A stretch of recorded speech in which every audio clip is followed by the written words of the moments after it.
Bonjour et bienvenue. Alors aujourd'hui, on va faire un tirage sentimental en miroir. Et alors, je ne sais pas pourquoi j'ai été poussée à prendre le Light Sears Tarot pour vous représenter, et le Dark Mansion Tarot pour représenter votre autre. Alors normalement, c'est des tarots que j'utilise pas ensemble, mais bon, là, pour moi, ça me paraissait évident. Il y avait une histoire d'ombre et de lumière. Bon. Alors peut-être quelqu'un qui s'ouvre au monde, qui s'ouvre à des conscientisations, à la lumière. Hein, donc là, en l'occurrence, ce sera vous. Et de l'autre côté, quelqu'un qui est plutôt dans son manoir tout sombre, peut-être tout triste. Mais on verra si le tirage nous parle de ça. Alors, comment est-ce que vous voyez cette personne ?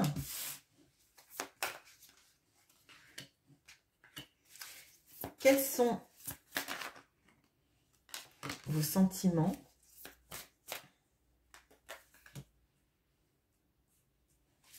Et quelles sont les actions que vous aimeriez mettre en place vis-à-vis? Ok. Alors, je sais pas si... Hop là, voilà. Donc ça va être vous.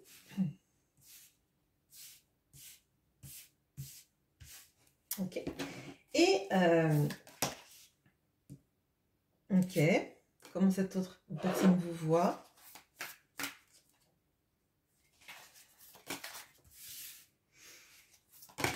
Ouais, alors là, on a quelqu'un qui est plus chaotique, hein, quand même. On a un peu quelqu'un qui est dans sa tête, qui est un peu plus désorganisé. Alors, vous allez me dire, non, c'est quelqu'un qui est plutôt psychorigide. Mais là, en tout cas, dans la manière dont la personne vous voit, dont le tirage sort, pardon, on a vraiment cette notion-là. Alors, quels sont ses sentiments? Ok. Alors, bon, là, vous voyez, il y a un déséquilibre. Là, vous avez 3 cartes, cette personne en a 4. Ok. Et il y a des cartes qui sortent. Bon. Bon, et bien, ce sera 4. Ok. Bon. Ok. Bon, peut-être quelqu'un qui a envie de reprendre un peu de pouvoir dans sa vie, ça serait bien. Ok. Surtout des actions. Hein. Bon. Allez. Comment est-ce que vous voyez cette personne? Le valet de denier.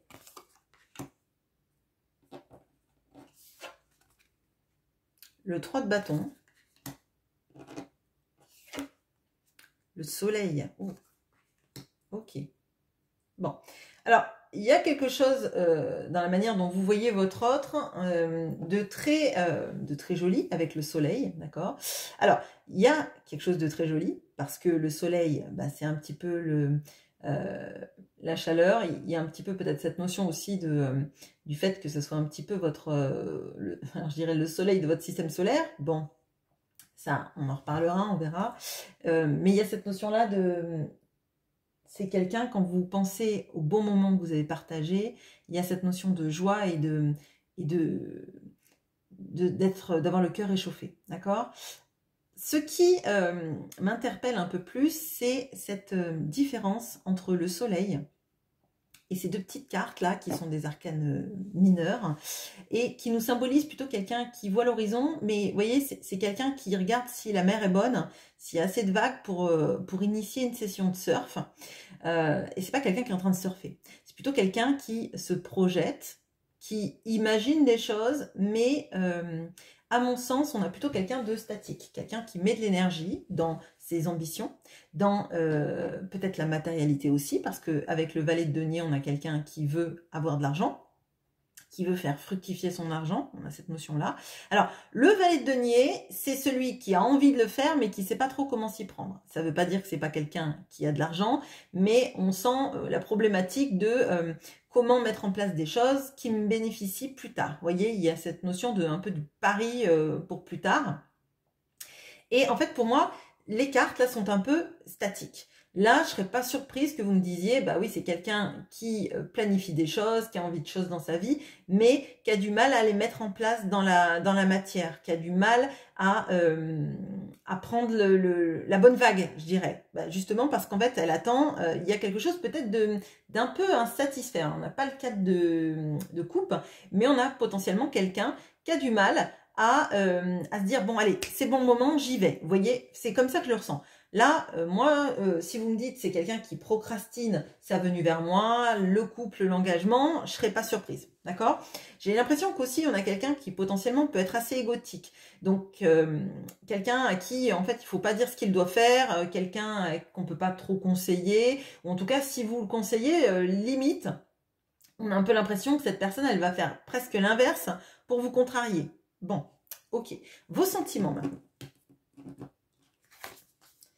On a le 2 d'épée, la tour, cavalier de denier. Bon, alors, là, j'ai l'impression que vous n'êtes pas... alors, c'est pas... J'allais dire folle amoureuse, c'est pas ça. Je pense que là, il y a une notion un petit peu de se sentir un peu déconstruit de l'intérieur, d'avoir l'impression que cette personne... Elle a tellement pas initié de choses, elle prend tellement son temps, et on le voit avec le cavalier de denier, c'est la personne qui arrive à terme, mais qui met tellement de temps pour y arriver que finalement on n'y croit plus. Et moi j'ai l'impression qu'en fait maintenant vous en avez marre de prendre des actions, d'aller au contact, d'aller rechercher cette personne, et vous ne faites plus rien parce qu'il y a un déséquilibre. Il y a un gros déséquilibre émotionnel. J'ai l'impression que pour vous il y a eu ce qui est un moment de tour, peut-être la perte de l'espoir, la perte, la déconstruction, peut-être que même vous avez été quitté par cette personne avec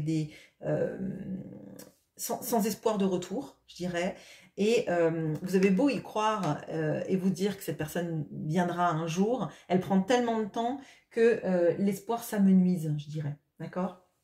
Là, je le ressens comme ça. J'ai plus l'impression que vous voulez faire quoi que ce soit vis-à-vis de cette personne. Là, c'est plus une sorte de repli sur vous, parce qu'en fait, vous êtes... alors, je dirais, il n'y a plus trop d'espoir. Vraiment, enfin, je ressens ça. Votre vie, c'est un peu déconstruite. Là, il y a la place, en fait, juste pour se préserver. On sauve ce qu'il y a à sauver en soi, et on essaie de ne plus mettre trop d'énergie à l'extérieur. Bon, ok. Alors, qu'est-ce que vous aimeriez que cette personne fasse? On a le roi de bâton, qui est ici, hein, roi de bâton, qui était en dos de deck. Donc, vous aimeriez que cette personne, elle mette en place des choses. Qu'elle est aussi, parce que là, je vois, il y a le lion derrière. Et le lion, c'est la carte de la force. D'ailleurs, c'est la carte de la force qu'on revoit ici. Vous aimeriez, qu'elle ait la force d'initier des actions, qu'elle soit sûre d'elle et que, au lieu de mettre en place des actions professionnelles, je dirais, ou financières, elle mette des actions pour ce couple, en fait, hein, pour avoir la force de... Alors, là, je ressens, pour avoir la force pas d'endosser ce couple, mais vous voyez, de le vivre et de le montrer à la face du monde, vous voyez, de le légitimer. On a le 4 de denier et on a le 10 de denier. Bon, alors, vous aimeriez quand même que cette personne, elle ait la force de faire un couple avec vous dans une vraie stabilité.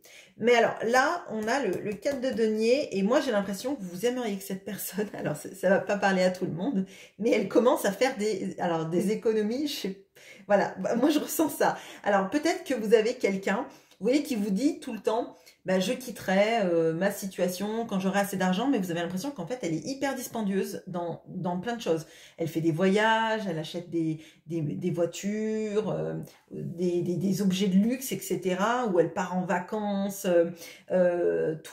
à chaque vacances, elle va dans un endroit, mais dans un endroit, je veux dire, c'est pas un petit appartement tout mignon, c'est plutôt genre, il me faut la villa avec piscine, vous voyez, enfin, il me faut du luxe, au lieu d'avoir juste un beau confort, vous voyez, et donc vous vous dites, à un moment donné, j'aimerais bien que cette personne, elle fasse des économies. Si elle veut qu'on puisse fonder une vie ensemble, il va falloir qu'elle se mette à l'équilibre. Et là, il y a de ça en fait. Vous voyez, c'est comme si en fait l'histoire d'argent, c'était un gros obstacle. Et notamment, si par exemple cette personne, elle vous dit, je dois quitter une situation, mais il faut que je mette de l'argent de côté pour pouvoir me louer un appartement près de chez toi, etc., etc.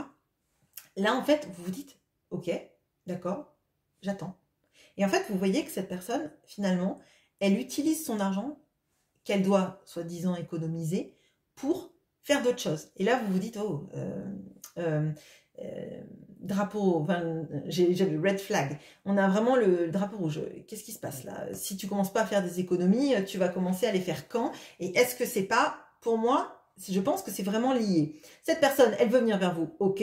Elle a toujours le temps de venir vers vous, mais finalement, elle met rien en place. Et là, vous vous dites, moi, j'aimerais, que cette personne m'assume aux yeux du monde, assume notre relation et notre amour aux yeux du monde, donc avec l'engagement, avec la notion de peut-être de vous présenter, etc.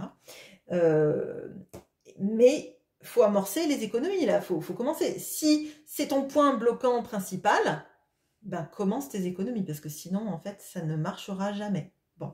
Donc là, point d'intérêt important, je dirais, sur le 4 de denier et les économies. Cette carte-là, qui représente comment cet autre vous voit, est tombée sur les 4 de denier. Donc, on va regarder comment cette personne vous voit. On a le jugement. Ok. On a le 9 de denier. Le 5 d'épée. Et le diable. Ok, bon. Alors, donc le jugement est tombé sur le 4 de denier. Alors, je pense que cette personne ressent cette sorte de pression vis-à-vis de l'argent. Alors, je veux mettre les choses au clair. Pour moi, c'est pas une histoire de vous êtes vénal et vous voulez que qu'elle vous apporte de l'argent. C'est pas ça. C'est que, à mon sens, c'est comme s'il n'y avait jamais assez d'argent. Et donc, à un moment donné, je pense que vous lui avez fait remarquer que si elle n'initie pas des choses dans sa vie, ça marchera jamais. Si elle est dispendieuse comme ça, c'est pas comme ça qu'on fait des économies. Il y a quelque chose là-dedans sur peut-être l'appât du gain que vous lui avez fait remarquer. Pourquoi elle a tellement toujours besoin d'amasser au lieu de simplement de ce qu'elle a, de le mettre de côté pour initier une vie, des voyages, des choses avec vous plus raisonnables, je dirais. Bon.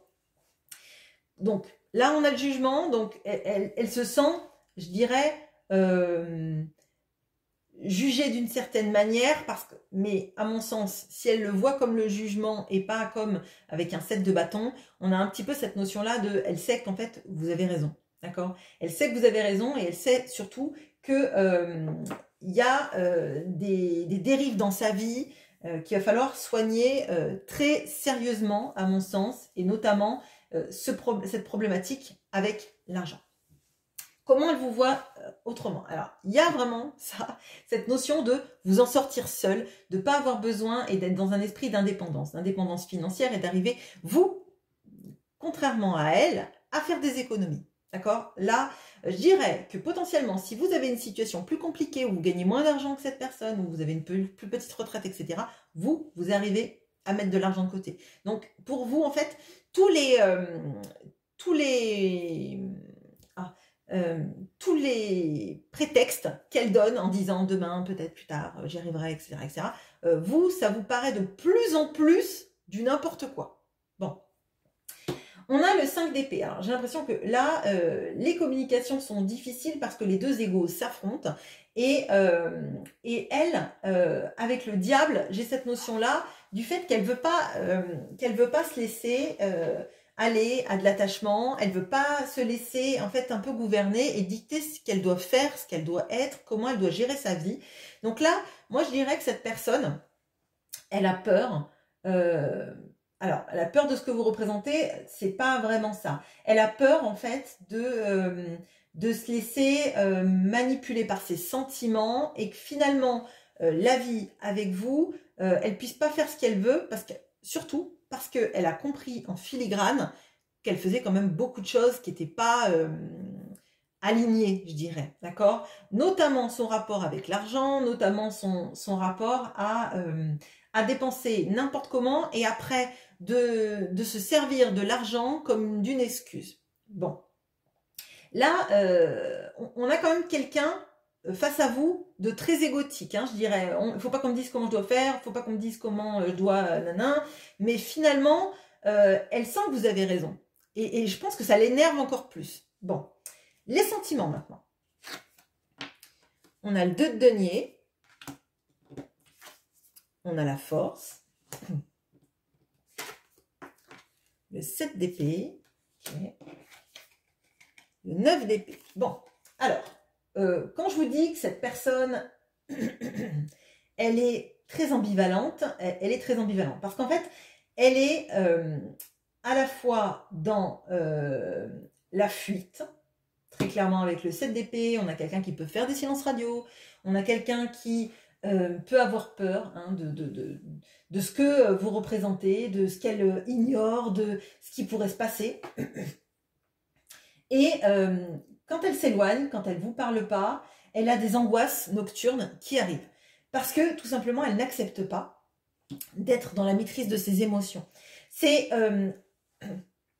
quelqu'un qui est dans la fuite de ses émotions. Donc, la fuite de ses émotions, c'est pas une maîtrise. C'est juste se dire, ben, si je communique pas, ça va passer, ça va s'apaiser. Si je ne dis pas tout, on viendra pas me chercher, on viendra pas appuyer là où ça fait mal. Vous voyez, c'est plutôt quelqu'un qui est vraiment dans l'évitement de la confrontation, dans l'évitement de dire ce qui se passe, potentiellement même quelqu'un qui pourrait ne plus vous dire tout ce qu'elle fait de voyage, etc., parce qu'elle sait qu'en fait, ça concorde pas avec son discours. Enfin, là, il y a quelque chose, à mon sens, de très comme ça dans cette histoire-là.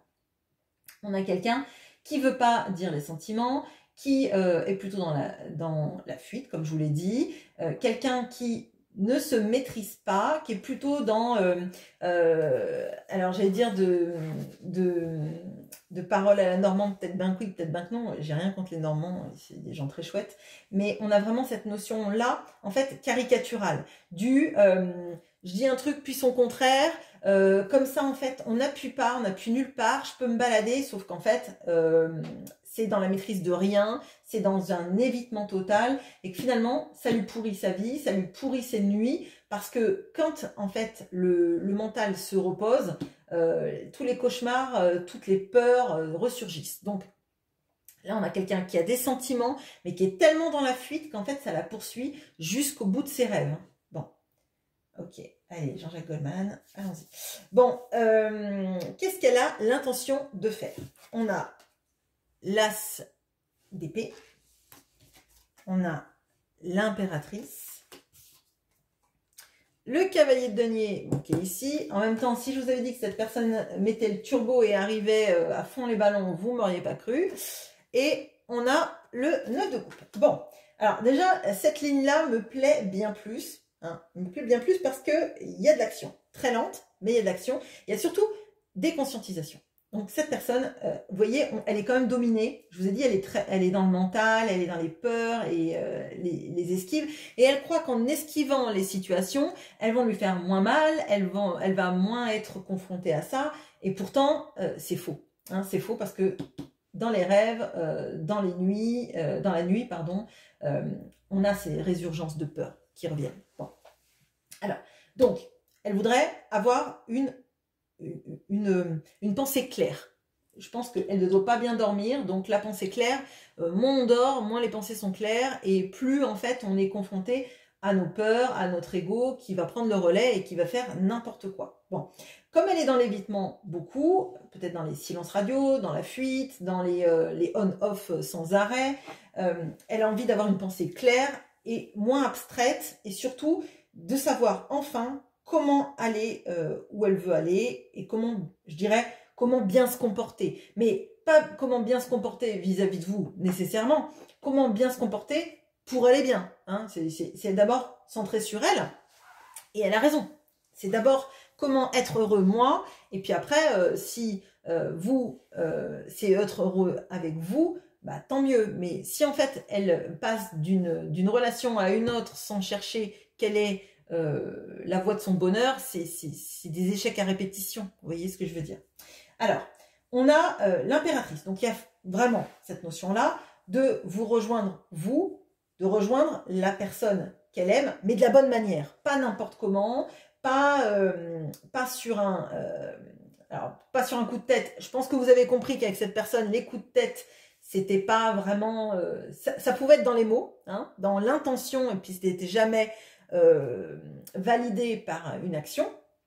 Mais là, elle a envie d'avoir la vraie impulsion de savoir comment trouver son bonheur et comment venir avec vous une fois qu'elle aura trouvé ce bonheur en elle. Donc là, à mon avis, il y a une notion de quitter un sacrifice. Bon.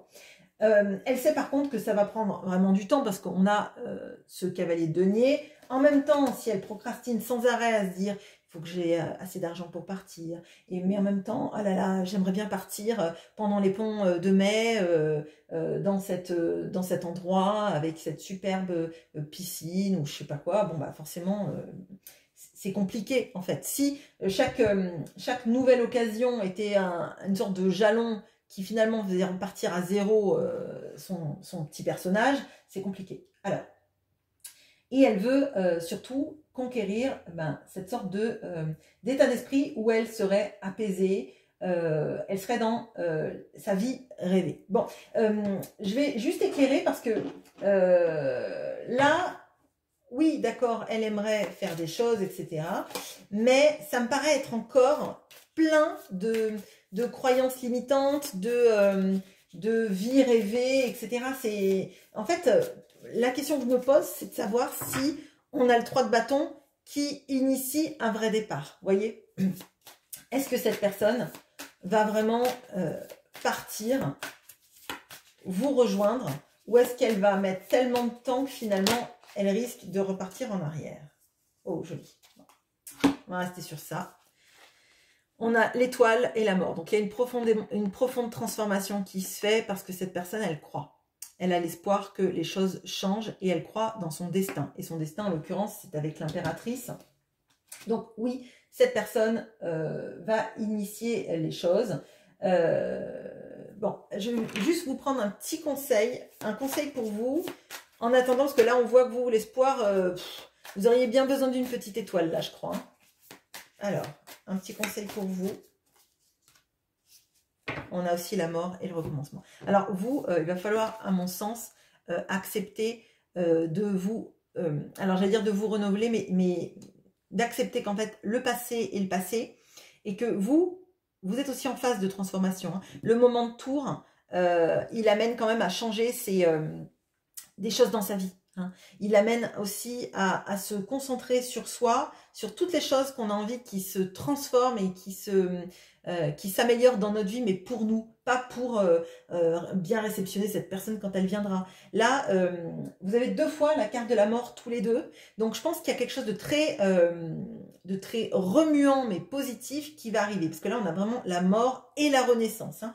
Donc, pour moi, quelque chose se termine, peut-être vos croyances limitantes, peut-être votre peur, peut-être votre chagrin, peut-être un cycle de vie aussi, et pour en entamer un nouveau. Mais un nouveau, comme je le dis là, et comme je le dis souvent, c'est un nouveau départ dans lequel vous êtes le personnage principal. Là, je pense que face à quelqu'un d'égotique qui fait des allers-retours, et même si c'est quelqu'un qui revient, faut que vous, de votre côté, vous soyez à l'aise avec qui vous êtes, heureux, heureuse d'être avec qui vous êtes, pour avancer en fait. Sinon, on construit rien. C'est ce que je vous ai dit tout à l'heure. Cette personne, si elle part de personne en personne, sans s'être priorisée, sans s'être rechercher quel était son bonheur à elle, elle fera n'importe quoi. Vous, c'est pareil en fait. Là, il faut que vous recherchiez quel est votre bonheur à vous. Qu'est-ce qui fait que votre monde s'écroule totalement si cette personne ne vient pas? Votre monde, il devrait rester en place, même si peut-être que vous le voyez moins briller et que le soleil, etc. Mais vous devriez être bien avec vous-même malgré tout. Vous voyez, ça devrait être une chance pour n'importe qui d'être auprès de vous, en fait. Et vous-même, ça devrait être une chance d'être auprès de vous-même. Bon, je ne sais pas si je suis claire, mais bon. Je vous attends en commentaire. À bientôt.